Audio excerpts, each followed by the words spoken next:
Bonjour à tous et bienvenue sur notre chaîne YouTube, la chaîne de Ligne Droite. Je vous invite à vous abonner à cette chaîne, à aimer, à partager, à commenter ces vidéos. C'est très important pour notre référencement et c'est une manière de nous soutenir. Merci à vous tous. Depuis l'émergence des crypto-monnaies, de plus en plus d'États et même de banques centrales réfléchissent, sous l'influence de l'ONU et de grandes entreprises mondiales, à mettre en place des monnaies numériques, même les monnaies numériques de banques centrales. En clair, alors que nous avons tous aujourd'hui un compte dans une banque commerciale privée, les dites MNBC, donc monnaie numérique de banque centrale, permettraient de disposer d'un compte directement auprès de cette banque centrale et donc d'éviter, c'est comme ça que c'est présenté, des paiements supplémentaires relatifs aux transactions banque centrale, banque privée.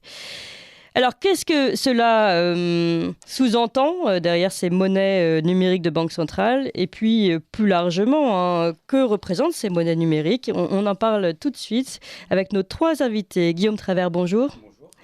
Alors, on ne vous a pas entendu, mais voilà. Vous êtes universitaire, collaborateur de la revue Éléments, économiste, auteur dernièrement de ce livre, La société de surveillance, stade ultime du libéralisme, aux éditions de la Nouvelle Librairie. Et puis, vous avez ouvert c'est un nouveau site, c'est ça? Oui, c'est un laboratoire d'idées qui a un laboratoire d'idées, oui.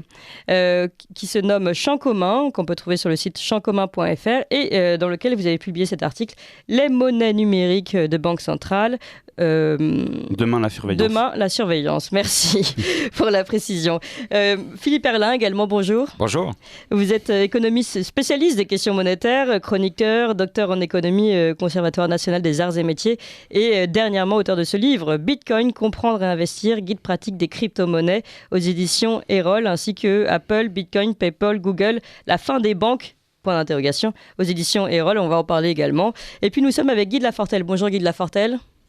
Bonjour Clémence. Vous êtes éditeur financier et fondateur de la lettre d'actualité L'investisseur sans costume. Alors peut-être pour bien que toutes les choses soient claires pour nos auditeurs, je vais me tourner vers Philippe Erlin et vous demander de nous redéfinir ce que c'est qu'une monnaie numérique d'abord, quels intérêts elles peuvent avoir et quels dangers elles peuvent contenir. Alors les monnaies numériques, en général, ça concerne tout l'argent qu'on utilise. C'est aussi bien l'euro actuel déjà qui fonctionne sous format numérique pour l'essentiel.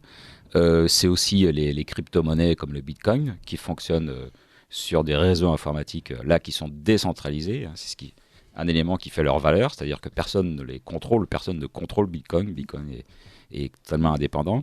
Et puis, on parle aussi des monnaies numériques de banques centrales qui sont des projets pour l'instant où les banques centrales mettraient en circulation un euro numérique qui permettrait qu'on pourrait se changer directement sur notre smartphone. Alors c'est un peu pour rattraper le retard par rapport aux crypto-monnaies. En fait, l'idée qu'il y a derrière, c'est pour dire nous aussi, on est aussi moderne que le Bitcoin. On pourra se les changer comme ça, sans passer par les banques commerciales. Voilà. Ce qui pose quand même une vraie question, parce que l'euro italien et l'euro allemand n'ont rien à voir. Enfin, rien si, parce que il y a un taux de change de 1 pour 1. Donc, normalement, mais en fait, il n'a pas la même valeur. Non, mais il est évident que ça pose énormément de problèmes, cette histoire d'euro de banque centrale. Et il faut savoir que les premières critiques qui sont venues, elles sont venues des banques commerciales aux États-Unis, pas en Europe, où les banques commerciales ont dit mais nous, on ne veut pas du tout de l'euro de banque centrale, parce que si jamais il y a des craintes ou des rumeurs sur la sécurité financière de nos banques, tous nos clients vont transformer leurs euros chez nous en euros de la banque centrale de la Fed, parce qu'ils savent que la banque centrale américaine, elle, ne peut pas faire faillite par définition. Et donc, il peut y avoir un bank run, c'est-à-dire quand il y a un mouvement de panique, les gens ils vont au distributeur, au DAB, pour attirer des billets, mais très vite, il n'y a plus de billets dans le DAB. Donc, ça s'arrête très vite. Alors que là, s'il y a des euros ou des dollars numériques, on peut vider son compte en banque. Et si tout le monde fait ça, la banque, elle est effectivement en faillite, parce que c'est là plus du tout d'argent. Là, c'est sûr qu'elle tombe en faillite. Donc, les banques commerciales américaines ne sont pas très contentes. Je pense que les banques commerciales européennes non plus, mais elles ne le disent pas et elles agissent peut-être plus discrètement. Mais en tout cas, ça pose énormément de problèmes entre les banques commerciales classiques et la banque centrale. Ça ne leur plaît pas trop. Alors, on va continuer de parler de ces problèmes sur les monnaies numériques des banques centrales. Mais vous nous l'expliquiez, c'était aussi un modèle, la volonté de suivre les crypto-monnaies. Est-ce que c'est une bonne ou une mauvaise idée de vouloir suivre les crypto-monnaies ? C'est une mauvaise idée. Il faudrait que les banques centrales comprennent pourquoi les crypto-monnaies se sont autant développées depuis 2009, la date de naissance du Bitcoin. C'est parce qu'il y a un problème de confiance dans les monnaies. Surtout en ce moment, on le voit avec l'inflation, il y a beaucoup de planches à billets. Bon, ce qui fait la valeur de Bitcoin, c'est qu'il ne peut pas y avoir de planche à billets. On sait qu'il n'y aura pas plus de 21 millions de Bitcoin, on est à 19 millions aujourd'hui. Et ça, c'est quand même une vraie sécurité. Donc il faudra que les banques centrales se posent la question, pourquoi est-ce que les crypto-monnaies se sont autant développées, et se posent des questions sur leur gestion de la monnaie qui actuellement est vraiment défaillante. Voilà, il y a trop de planches à billets, il y a trop de déficit budgétaire, et on le voit avec l'inflation, ça crée un problème de confiance dans la monnaie qui est très dommageable pour l'activité économique en général. Alors, on comprend que cette fuite en avant, à la base, était sur un problème de confiance de la monnaie, ce que nous explique Philippe Herlin. Guillaume Travers, à l'inverse, finalement, vous montrez qu'un des résultats, une des conséquences du développement de cette monnaie numérique des banques centrales pourrait abuser de la confiance des citoyens. Tout à fait. Alors effectivement, l'argument central développé par les banques centrales, notamment la Réserve fédérale aux États-Unis, qui a annoncé il y a quelques jours développer, ou en tout cas s'engager vers un dollar numérique, et la BCE également la semaine dernière vers un euro numérique, c'est de dire il y a un problème d'efficacité des paiements et donc il faut réduire le coût des paiements. Donc ils réduisent ça à un problème technique. Il y a en fait au moins deux autres questions très importantes derrière. D'abord une question de potentiel de surveillance. On sait qu'aujourd'hui, et une question géopolitique. Aujourd'hui, ces monnaies numériques existent et le principe de banque centrale existe, et la principale c'est le renminbi, donc la monnaie chinoise numérique. Aujourd'hui il y a déjà des centaines de millions d'utilisateurs du renminbi numérique en Chine, avec toute la surveillance que ça implique, et notamment ce renminbi numérique est très efficace et est très lié au crédit social chinois. Donc les paiements, concrètement les paiements des utilisateurs du renminbi numérique sont observés ou peuvent être observés potentiellement par Mais vous voulez dire qu'aujourd'hui, en Chine, les Chinois ont finalement deux monnaies ? Non, oui, si on veut. Ce qui se passe en Chine est complètement différent de ce qui se passe en Europe ou aux États-Unis. En Europe ou aux États-Unis, l'essentiel des paiements sont encore des paiements qui passent par les banques. 80, quasiment tous les paiements passent par des banques. En Chine, c'est fini. En Chine, il y a depuis très longtemps, depuis quelques années, deux systèmes de paiement, ou deux systèmes de paiement qui dominent quasiment tout. C'est Alipay, qui est lié à Alibaba, qui est donc l'équivalent d'Amazon.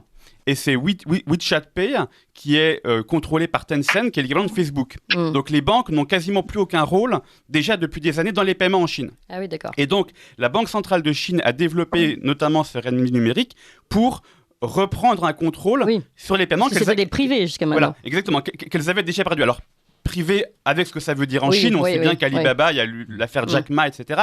Mais globalement privé, et effectivement, depuis, il y a une réorientation vers des paiements qui passeraient bien davantage par les banques centrales avec la surveillance que ça implique. Et donc derrière ça, ce qu'on a, qui est très intéressant, c'est de se dire, si aujourd'hui la Chine a une avance considérable, notamment sur les États-Unis et sur l'Europe, n'en parlons même pas en matière de paiement, les États-Unis le voient comme un danger stratégique pour eux. On sait le rôle que joue le dollar dans la politique étrangère américaine, où si vous êtes française et vous faites un paiement en dollars avec l'Iran, vous êtes soumise au droit américain. Et c'est ce qui est arrivé à Peugeot, c'est ce qui est arrivé à Pierucci dans l'affaire Alstom. Exactement. Et donc, les Américains se disent, mince, si les Chinois ont une infrastructure de paiement beaucoup plus efficace, qui fonctionne, avec une technologie pour supporter tout ça, ce qui n'est pas évident, faire des paiements, c'est technologiquement compliqué. Et donc, avec une technologie qui fonctionne, il y a un risque que les pays limitrophes, puis que les pays des soi-disant nouvelles routes de la soie, donc quasiment toute entre la Chine et l'Europe, toute cette Asie centrale, etc. Et pourquoi pas les BRICS ? Et pourquoi pas les BRICS, potentiellement, adoptent ça. Et donc, il y a un vrai... la Hoover Institution, qui est un des grands think tanks à Stanford, aux États-Unis, plutôt républicain, a publié un très gros rapport l'an dernier, préfacé par Condoleezza Rice, l'ancienne secrétaire d'État au moment de la guerre en Irak, qui dit un des principaux dangers stratégiques aujourd'hui pour les États-Unis, c'est l'affaiblissement du rôle du dollar parce que la monnaie numérique de banque centrale chinoise se développe. Et donc, il y a une vraie volonté de contrer ça en développant également un dollar numérique et puis en Europe, un euro numérique. En disant, évidemment, il n'y aura pas de surveillance, mais on sait bien que les États-Unis ont déjà, par le passé, espionné les réseaux de paiement standards, notamment Swift. D'accord. Guy de Lafortelle, éditeur financier, est-ce que pour vous aussi, c'est un danger, ce développement de monnaie numérique, et notamment monnaie numérique des banques centrales ? Oui, c'est un danger parce qu'il y a deux agendas. En fait, au départ, dans ce projet, il y a une avancée qui aurait pu être positive, et là je reviens à ce que disait Philippe Erlin au début, qui est que ça se passe des banques commerciales. Et aujourd'hui, on a un système bancaire en Europe qui est en faillite potentielle. On a des banques qui sont plus viables structurellement. Tout le monde le sait, faut pas trop le dire, mais il n'y a pas de sujet là-dessus. Et du coup, ça pose des énormes problèmes parce que bien évidemment, les créances des particuliers sont un peu prises en otage parce que il y a cette idée de se dire aujourd'hui, si jamais les banques font pas faillite avec les bilans qu'elles ont, c'est parce que d'une certaine manière, elles ont notre argent en otage.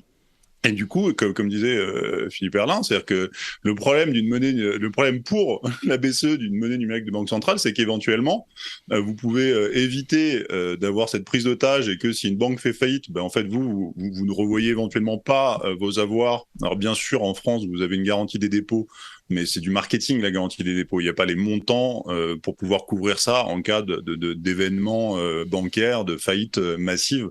Vous pouvez pas. Et du coup, ça permettrait à des particuliers d'éviter cette prise d'otage. Maintenant, c'est mort-né parce que dans le livre blanc de la BCE sur ces monnaies numériques, c'est déjà précisé. Ils disent on sait très bien le risque que ça fait peser sur les banques commerciales et nous nous engageons à construire cette monnaie numérique pour qu'elle ne nuise pas aux banques commerciales. Oui. Donc ils ont déjà annoncé la couleur très clairement. Nous, on veut pas de ça. Mais alors comment c'est tenable ? Alors attendez, Guy de Lafortelle, vous allez continuer. Ouais. Il est 8h sur Ligne Droite et il est temps de faire un point rapide sur les informations avec Corentin Perini. Ligne Droite. Je suis pour, je suis contre, pour, contre. La table ronde. Et pour cette table ronde, je suis toujours avec Guillaume Travers, universitaire économiste, collaborateur de la revue Éléments, auteur notamment de La société de surveillance, stade ultime du libéralisme aux éditions La Nouvelle Hébraïe. Et puis, vous participez à ce nouveau groupe de pensée Champ commun, dans lequel vous avez écrit un article « Les monnaies numériques des banques centrales, demain la surveillance ». Nous sommes également avec Philippe Erlin, économiste et spécialiste des questions monétaires, chroniqueur, docteur en économie du Conservatoire national des arts et métiers, auteur de ce livre « Bitcoin, comprendre et investir, guide pratique des crypto-monnaies, éditions Erol, ainsi que Apple, Bitcoin, PayPal, Google, la fin des banques, point d'interrogation. C'était aussi une question qui se pose aujourd'hui, la fin des banques. Et puis nous sommes avec Guy de Lafortelle, éditeur financier, fondateur de la lettre d'actualité, l'investisseur sans costume. Guy de Lafortelle, je vous avais joyeusement interrompu pour ouvrir le flash info. Alors je vous redonne la parole immédiatement. Vous parlez donc des conséquences qu'avaient notamment ces monnaies numériques sur les banques et sur les banques commerciales. Oui, donc au départ, il y avait un intérêt qui était de rendre le système plus stable et plus robuste face à des risques de faillite en masse du système bancaire qui, encore une fois, est pas en très bonne santé. Qui est encore une fois en faillite potentielle. Et il y a un deuxième sujet qui est celui qu'a évoqué Guillaume Travers, qui est celui de la surveillance, parce que en fait, il vous parle de monnaie numérique, mais en fait, il devrait, ce que Philippe Erlin a rappelé, c'est-à-dire qu'une monnaie numérique, c'est déjà un euro, c'est un bitcoin, c'est tout ce que vous voulez. En fait, la différence essentielle avec ces monnaies, c'est qu'elles deviennent programmables. On devrait appeler ça une monnaie programmable, dans le sens où vous pouvez dire, par exemple, vous avez été à trop de manifs de gilets jaunes ou de ce que vous voulez. Du coup, c'est pas qu'on va vous interdire d'aller aux prochaines manifs, c'est qu'on va vous interdire de prendre le billet de train, d'acheter le billet de train ou le billet d'autobus pour vous rendre à la manifestation. Et c'est ce qu'on voit déjà en Chine. Et ce qui est très important, c'est que du coup, cette monnaie est liée à d'autres systèmes, un système de crédit social, à des systèmes d'identité numérique, parce que bien évidemment, ça veut dire qu'il faut tracer, il faut que chaque paiement soit relié à une identité. Et, alors, je précise que cette identité numérique, notamment en Europe, est déjà clairement développée avec ça va ensemble. The Wallet, là, le petit portefeuille d'identité numérique, où dans lequel il y aura les informations sur la sécurité sociale, les informations d'identité, et pourquoi pas la monnaie maintenant. Ouais, ça va aller en escadrille. C'est trois sujets qui sont poussés en même temps parce que ça ne marche qu'ensemble. C'est les sujets de passe sanitaire et de passe écologique ou ce que vous voulez. Ça va être derrière des passes carbone. Vous avez pris trop de carbone, donc on vous empêchera d'eux. Et donc là-dessus, il y a très clairement cette volonté. Et ça aussi, c'est dès 2020. Ils se posent la question de savoir à qui ils vont autoriser ou pas l'usage de la monnaie. Alors ils le font de manière très large. Ils sont pas en train d'évoquer des sujets aussi sensibles. Mais dès le départ, il y a cette question qui se pose de dire qui aura le droit et qui n'aura pas le droit. Et ça, quand on y réfléchit 2 2 secondes, en fait, on se rend compte que c'est plus une monnaie. C'est quelque chose, franchement, faut y réfléchir un peu, mais ça vaut le coup. C'est-à-dire que à partir du moment où vous avez ce fait que vous avez un euro qui va plus avoir la même valeur pour vous, pour moi, pour Monsieur Travers ou Monsieur Erlin, parce que on pourra pas acheter les mêmes choses avec, selon notre statut. En fait, c'est plus une monnaie. Selon notre crédit social, oui. Ouais, oui, selon notre prix, c'est vraiment c'est ça qui se profile. Quand on vient vous expliquer que vous allez avoir un crédit carbone, qu'on va déjà la première chose qu'on va faire, c'est qu'on va calculer votre empreinte carbone, et qu'une fois qu'on aura calculé votre empreinte carbone, eh bien, on va vous inciter quand on dit attention, là vous avez trop des pensées de carbone, donc il va falloir arrêter. Bon ça, quand vous poussez ça un peu, ça arrive en disant non, désolé, vous pouvez pas prendre l'avion ce mois-ci parce que vous avez déjà trop dépensé, ou alors il va falloir que vous alliez acheter des crédits carbone ailleurs, et puis vous allez faire une petite mafia. Le crédit carbone, c'est un truc de mafieux, mais depuis le début, vous vous rendez pas compte des trucs qui se passent sur le marché des crédits carbone. Mais bon, et ça va arriver chez les particuliers, donc ça va ensemble. Et bon, c'est très bien qu'ils sont en train de construire ça. C'est des choses qui sont passées à Davos, où il y a des grosses boîtes. Il me semble que c'est Alibaba qui est en train de développer un crédit carbone personnel pour les particuliers. Donc ces choses-là arrivent.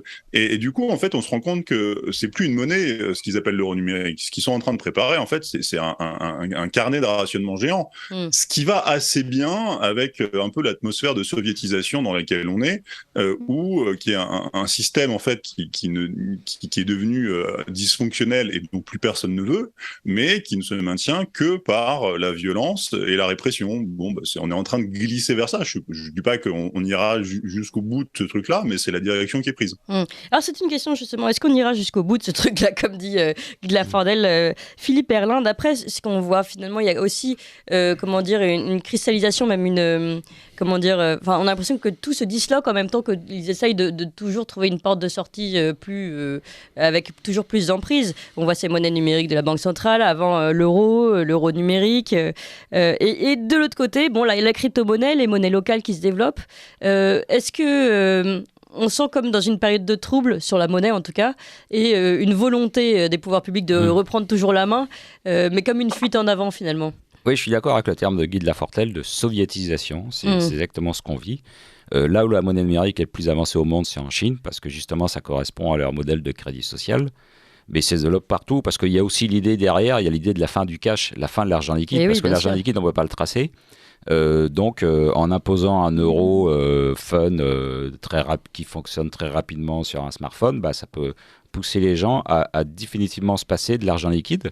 Et à ce moment-là, toutes nos transactions seront tassées. Donc, ça pose un vrai problème de liberté individuelle. Quoi. Mais ceci dit, il y a quand même des réponses à ça. C'est le Bitcoin, parce que le Bitcoin... Oui. Alors, le Bitcoin n'est pas anonyme, il faut y être clair, il est pseudonyme, c'est-à-dire pour acheter du Bitcoin, il faut s'enregistrer sur une place de marché, on donne sa carte d'identité, donc c'est pas du tout de l'argent anonyme. Mais c'est quand même pseudonyme, on a quand même une marge de manœuvre. Et puis l'énorme avantage du Bitcoin, c'est que si jamais votre banque fait faillite, vos Bitcoins, vous les avez, vous les gardez. Alors que vos euros, vous ne pourrez plus y avoir accès. On le voit au Liban. Au Liban, les banques en faillite, les gens n'ont plus accès à leur compte bancaire. Même des dollars qui étaient sur leur compte bancaire, ils n'y ont plus accès. Ouais. Donc on voit des gens qui débarquent à la banque avec des armes pour braquer la banque, mais récupérer leur propre argent. Quoi, voilà. Et ça, ils ont le droit finalement. L'argent auquel ils ont droit, mais qui leur est interdit de toucher. Et ça, c'est ce qui se passe en cas de crise financière. Et c'est un risque qui pèse quand on voit la dégradation rapide de nos économies avec la crise énergétique et l'explosion des matières premières. Ça pose d'énormes problèmes. Et ça peut se transformer assez vite en crise financière. Et à ce moment-là, l'accès à nos fonds pourrait être limité, voilà. Mais c'est pour ça que je parle de fuite en avant. On a vraiment l'impression d'un monstre géant qui veut toujours tenter de récupérer plus de pouvoir, alors que finalement, on voit bien qu'elle est sur un socle très fragile. Oui, tout à fait. C'est-à-dire, monstre d'argile. Il se pose pas les bonnes questions. Pourquoi est-ce que le système bancaire européen et notamment italien va mal? Pourquoi est-ce qu'il y a autant d'inflation aujourd'hui? C'est pas que de la faute de la guerre en Ukraine, il y avait de l'inflation bien avant. Oui. Voilà. Ça fait du bien de le rappeler de temps en temps. Voilà, pourquoi est-ce que les gens vont vers les cryptos ou vers l'or aussi? L'or, c'est aussi une façon de se protéger contre ça, contre les faillites bancaires. Bon. Les banques et les autorités monétaires et économiques et les gouvernements ne se posent pas les bonnes questions, ou alors ils connaissent déjà la réponse, ils savent que le système est déjà en train de s'effondrer, donc il faut tout verrouiller pour pas que les gens aient de porte de sortie, voilà. Alors Guillaume Travers, est-ce que finalement aujourd'hui les gens ont encore une porte de sortie? On a parlé déjà ici, notamment avec Guy de Lafortelle, des monnaies locales qui se développent de plus en plus, peut-être en effet des crypto-monnaies. Est-ce que aussi dans cette tension, une dernière volonté d'échapper aux monstres géants des banques centrales Alors sûrement un peu, enfin sûrement même en grande partie. Après, moi je suis un peu plus sceptique sur l'existence de solutions, pour être très transparent. Oui. Les monnaies locales, c'est très sympathique, mais c'est totalement marginal. Oui. Et je ne crois pas que ça puisse se développer de manière significative. Enfin, je pense qu'il y a des raisons très fondamentales pour lesquelles c'est pas réellement des monnaies. Si vous voulez, c'est des bons d'achat que vous pouvez dépenser dans quelques magasins, mais c'est pas réellement des monnaies, au sens où une monnaie doit avoir une certaine acceptabilité assez généralisée et ample. Sur les crypto-monnaies qui ont évidemment des avantages, il reste quand même le problème de la volatilité, notamment sur le Bitcoin, qui est quand même un cours extrêmement volatile. Alors, il y a d'autres formes de crypto-monnaies qu'on appelle stablecoin, par exemple, qui sont censées être à parité ou à quasi-parité avec les grandes monnaies, avec l'euro, avec le dollar, etc. Et ça, je pense que ça fait très peur justement aux banques centrales. Et c'est une des raisons pour lesquelles, par exemple, la Réserve fédérale américaine veut développer un dollar numérique. C'est parce qu'il y a déjà des dollars, disons, privés en stablecoin qui ont la parité avec le dollar, mais qui ne sont pas contrôlés par la Réserve fédérale, et ça leur fait extrêmement peur. Donc je pense qu'il y a effectivement une vraie volonté de conserver le contrôle qui existe, et qui est en partie illégitime, parce qu'il y a effectivement des raisons de surveillance, etc., mais qui est aussi en partie légitime, parce qu'il y a aussi des questions de souveraineté, etc. C'est-à-dire c'est difficile de dire qu'on peut complètement se passer d'infrastructures publiques, de monnaie au niveau national, mais malheureusement, ça se fait sous des formes qui sont aujourd'hui extrêmement critiquables. Mais de toute façon, est-ce que la France n'avait pas de toute façon déjà complètement perdu sa souveraineté nationale en termes de monnaie ? Alors, en grande partie, bien évidemment, avec l'euro. Mais même, on pourrait dire, au niveau de la zone euro, on peut penser qu'en tant qu'Européens, on pourrait avoir une monnaie, de prendre des infrastructures propres. Aujourd'hui, c'est un vrai sujet. Qui est-ce que la Banque Centrale Européenne mandate pour réfléchir à l'euro numérique ? 5 institutions, dont Amazon, donc une entreprise américaine. La liste a été révélée la semaine dernière, il y a Amazon dedans. Donc ça veut dire que probablement, s'il y a une technologie qui va supporter cet euro numérique, ce ne sera pas une technologie propre européenne. On pourrait à la limite imaginer que les institutions françaises ou européennes développent des technologies propres pour ce genre de choses, et ce ne sera a priori pas le cas. Donc ça c'est aussi un vrai sujet. Ouais. Oui, d'ailleurs, c'est le titre de votre deuxième livre, Philippe Erlin, Apple, Bitcoin, PayPal, Google, la fin des banques. Là, on voit que ce sont des grands privés. On a parlé d'Alibaba, Amazon, et puis vous donnez d'autres noms, finalement, qui commencent à prendre le pouvoir de la monnaie, ce qui est quand même terrible. Ils interviennent dans les paiements. C'est terrible, je sais pas, parce que vu comment les banques gèrent mal leurs fonctions, je me dis que c'est pas plus mal que PayPal existe ou que Apple ou d'autres se mettent dans le paiement. Ça serait peut-être plus sécurisé. Oui, mais on connaît leur subjectivité, on a vu leur gestion de Facebook, etc., avec les censures qui sont mises en place. On peut imaginer, comme l'expliquait Guy de Lafortelle ou Guillaume Travers, des formes de censure, de contrôle par la monnaie. Oui, tout à fait. Mais c'est pour ça qu'il faut s'en méfier. C'est pour ça que je dis, moi, acheter du Bitcoin, acheter de l'or, ne mettez pas tous vos œufs à la banque. Ne mettez pas toute votre épargne à la banque, parce qu'il y a un risque qui va devenir de plus en plus important dans les mois et les années qui viennent, en termes de surveillance et puis en termes de crise financière. Et le mieux, est-ce que c'est pas finalement d'être endetté ? Non, parce que l'endettement, c'est quand même une contrainte très lourde qui pèse sur vous. Tant que vous avez des revenus, c'est bon, mais c'est pas sûr que... Alors en France, on s'endette à taux fixe. Ça, c'est quand même une vraie sécurité. Quand on achète un bien immobilier, on s'endette à taux fixe. C'est assez rare. La plupart des pays, on s'endette à taux variable. Donc en ce moment, les gens, dans beaucoup de pays, ils voient leur mensualité de remboursement grimper au fur et à mesure que l'inflation monte, et que donc les taux d'intérêt montent derrière. Et ça pose d'énormes problèmes qui peuvent provoquer des crises financières. Bon, en France, on est épargné par cet aspect-là. Donc, si vous pouvez emprunter pour acheter un bien immobilier, c'est aussi une façon de mettre de l'argent de côté dans quelque chose de réel. Et d'ailleurs, c'est ce qui explique que l'investissement immobilier soit aussi valorisé en France, parce que beaucoup de gens savent qu'ils n'auront pas de retraite, et puis, ou alors très peu, ou que, il ne faut pas mettre tout son argent à la banque. Donc, c'est pour ça que l'investissement immobilier se porte très bien en France. Ça fait partie de la pierre. Voilà, les Français aiment la pierre. Voilà. C'est aussi pour ça.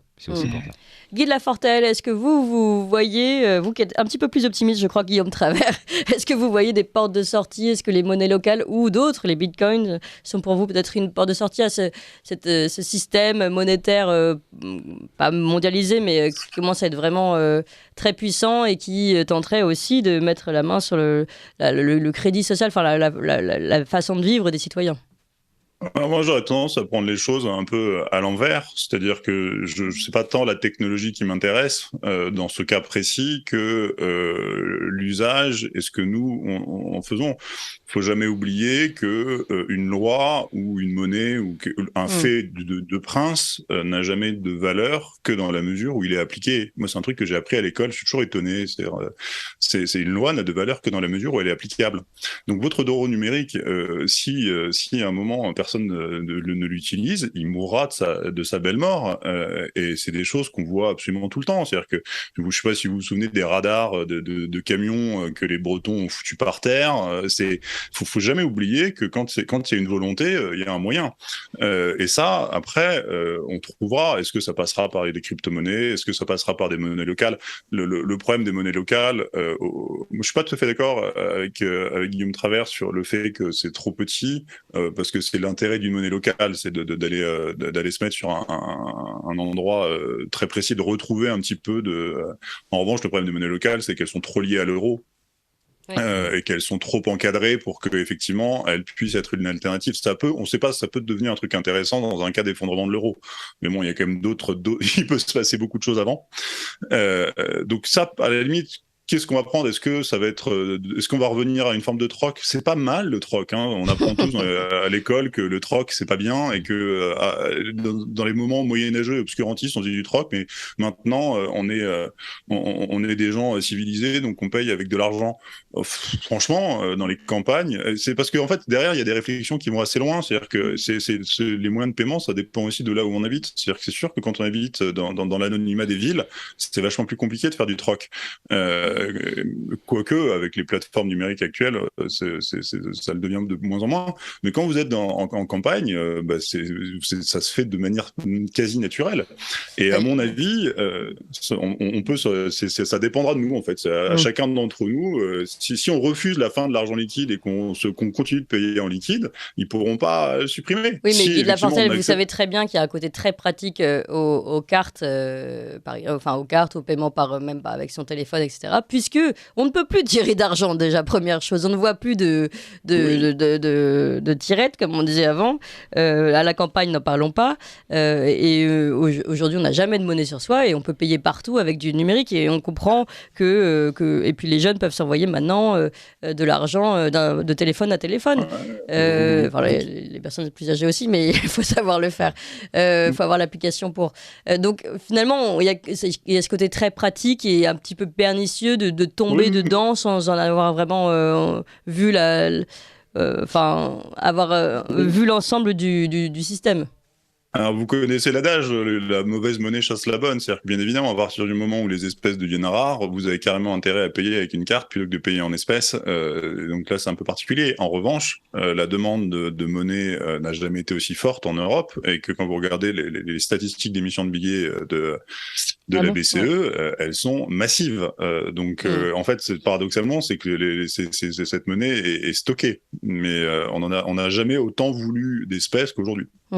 Alors, dernière question, Philippe Erland. Ce qui est également intéressant avec ce qui se passe, c'est finalement que, encore une fois, on voit cette nouvelle opposition Chine-Occident à travers ces banques centrales, ces monnaies centrales, ces monnaies numériques des banques centrales, je vais y arriver. Le problème, c'est qu'on voit de moins en moins d'opposition et de plus en plus de convergence. C'est plutôt ça qui m'inquiète. Oui, c'est dans ce sens-là, oui. Parce que le modèle social le modèle de crédit social chinois, il a l'air de fasciner pas mal de gens en Europe.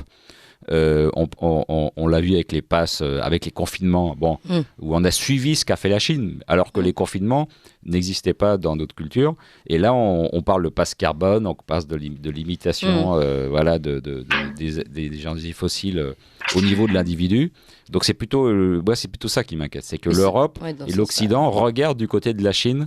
Mais en créant leur propre modèle, c'est ce que je voulais dire. En créant, ils regardent du côté de la Chine et du contrôle social, et ça, je trouve ça extrêmement dangereux. Oui, c'est le titre de votre article, Guillaume Travers, pour conclure. Donc, demain, la surveillance.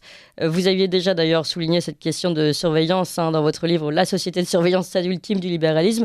En fait, c'est ça. Aujourd'hui, le libéralisme d'aujourd'hui va nous emmener vers ce système de surveillance qui est aujourd'hui le système chinois.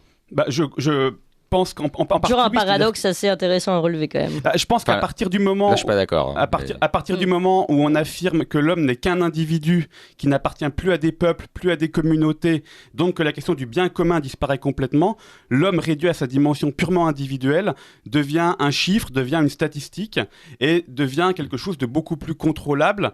Et on remplace en fait des modes de régulation plus communautaires, plus traditionnels par des lois formelles pour que la société tienne ensemble. Les individus qui tenaient ensemble par des traditions informelles, on les fait tenir ensemble et fonctionner par des systèmes beaucoup plus normés, beaucoup plus formels. Et je crois que c'est vraiment le cœur de... C'est vraiment le grand non-dit du libéralisme, je crois. Alors, non, je suis pas du tout d'accord. Oui. Le libéralisme, c'est justement ce qui a permis de définir la liberté des individus, les droits de propriété, le droit des contrats. C'est ce qu'on nous a vendu, en et tout donc, cas.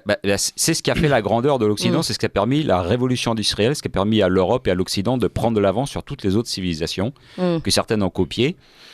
Et ce qui menace et ce qui représente la surveillance, c'est plutôt l'État, c'est plutôt l'étatisation. Mais c'est pas le libéralisme. Le libéralisme, c'est justement ce qui permet de définir les libertés individuelles. Donc moi, je m'oppose absolument à ça quand on parle de capitalisme de surveillance. C'est faux, ça c'est un terme inventé, ça vient de la gauche, quoi. Le capitalisme justement permet de définir les libertés individuelles. Voilà. La surveillance, ça vient de l'État et du contrôle étatique, et c'est ça contre lequel il faut lutter. Alors, une dernière prise de parole pour Guillaume Travers et puis Guy Lafortelle qui va jouer l'arbitre. Et je pense que justement, c'est le grand non-dit, c'est qu'historiquement, le marché et l'État se sont affirmés en même temps. Parce qu'ils avaient besoin, le marché et l'État ont les deux crus en parallèle contre les anciennes communautés, contre le monde féodal, contre le monde enraciné. Les gens ont été déracinés à la fois par l'affirmation de l'individu libéral et par l'affirmation de l'État. Et il n'y a pu y avoir de marché que parce que l'État a en même temps détruit les communautés naturelles dans lesquelles les gens s'enracinaient classiquement. Ouais, enfin, le monde féodal, c'était pas forcément un modèle de liberté individuelle. Mais je pense pas que la liberté individuelle soit la valeur absolue. Je pense que le bien commun est la valeur absolue. Moi, je le pense. Ah non, moi, c'est l'individu qui a la valeur absolue. Et c'est ça qui fait justement distingue l'Occident de toutes les autres civilisations. Eh bien, on va donner le mot de la fin à Guy Lafortelle. Guy Lafortelle. Moi, non, le mot de la fin, si. Ce qui est sûr, c'est que moi, je suis d'accord avec les deux. Je vais faire mon normand aujourd'hui. Je suis d'accord historiquement sur l'importance du libéralisme dans le développement occidental.